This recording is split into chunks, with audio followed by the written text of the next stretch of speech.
Hey, good evening, ladies and gentlemen. It's evening for us anyway. Whatever time it may find you, though, we want to say hello. And we just got out of another movie. This is another of Daniel and Alexa's movie critiques and reviews and whatnot. What's the movie that we just watched? We just watched Trainwreck, starring Amy Schumer and Bill Hader, and a plethora of other various comedic actors and actresses, including John Cena, and we saw his butt! It was directed by Judd Apatow, of who you may know his other works. Let's see, he did Forgetting Sarah Marshall, Knocked Up, I Love You Man. So, and I think this is it was very along the lines of like a Judd Apatow film. And I think it was just along the lines of I don't know, of like so many like romantic or just movie stories. Okay, but in a Judd Apatow film, it's almost like there's always this one part where, well, most of the time in a Judd Apatow film, it features like somebody who's kind of like on the outs of society, like somebody who doesn't fit in with the norm.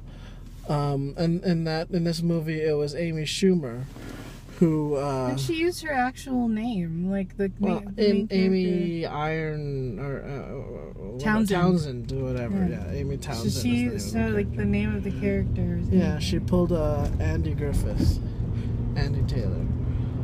Anyway, well, also in a Judd Apatow film, there's always this one part where basically it shows that this person needs to change their ways. Like, they almost get everything they want from being who they are, being this outsider of society, but they need to, like, adjust a few things in their personality, become a better person in order to really... Or just, like... really get... really move on in life and become a better person. Or I can see, like, well, I mean... I don't know, because when I was watching it, like, I kept pointing out how this was a cliche, that, like, this is, like, I've seen this kind of story before, like, magazines and writing an article and following the person, and, like, falling in love with the person you're working with. And, but it wasn't... like, doing something at the end that's all cutesy, like... Okay, but this wasn't a typical cheesy rom-com, okay? It wasn't... But it was harsh. It was cheesy at some points, but it was almost like satirical in a sense. It's like it was deliberately cheesy because, you know, it's that genre. The genre requires these types of beats to be played in a story.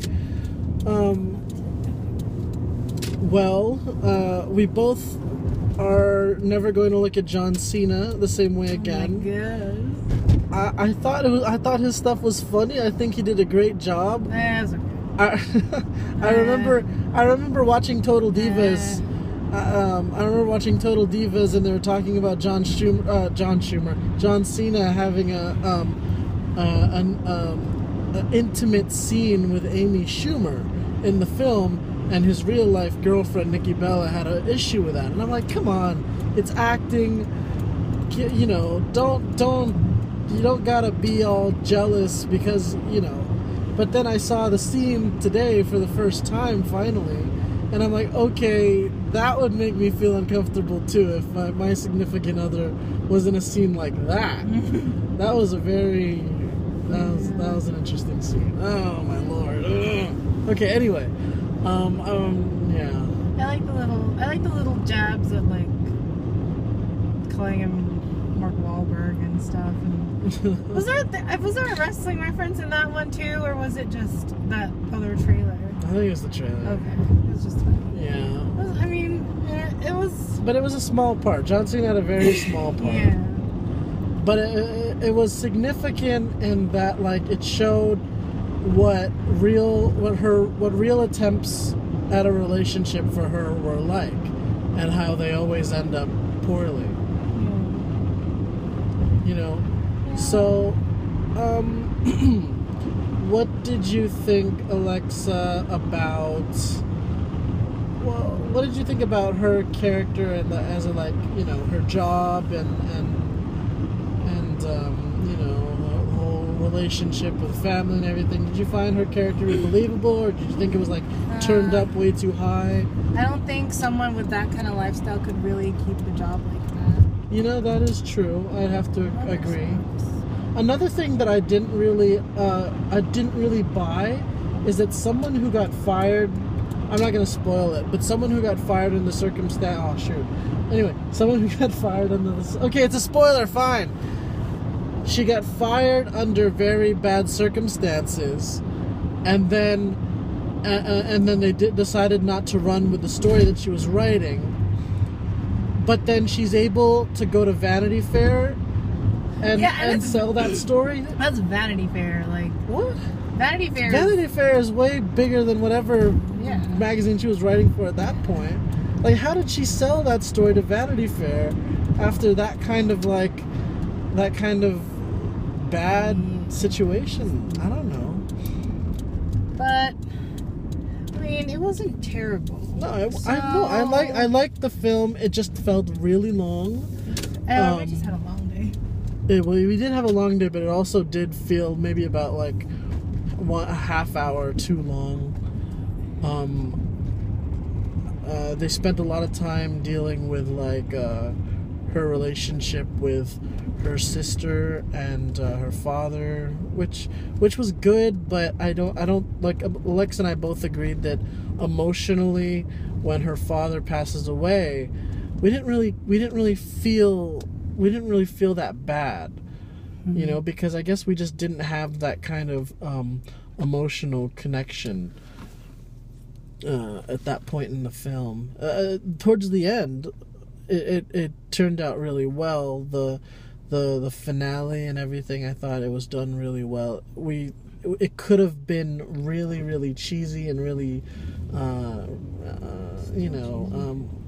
it was still a little cheesy, but it could have been cheesy in a bad way. Mm-hmm. This was cheesy in a comedic and also. So you're gonna have to understand. I am in San Jose and I'm looking for parking on the street because of street cleaning. So if I'm not paying attention and if I get really mad and I say some bad words, I'm really sorry. Anyway, so Alexa, would you recommend somebody watch this film? I mean, if it's on TV, go right ahead. Go ahead. I don't know if you could find it on TV unless it's heavily edited. Yeah, that's true. Because it's very risque. How would you grade this film? 1 to 10. I was gonna say 7, but now I'm gonna say 6. Really, a 6, huh? Okay, I'd give it a 7.25. Yeah, a 7.25 because it was good, it was watchable, it was well written. It did a lot of things, and you know, it did have cliches, but it also did things that make it very unique. Maybe I've just been scarred by cliches, or just. Yeah, I think the biggest failing in this film is making us care about Amy as a character. You don't really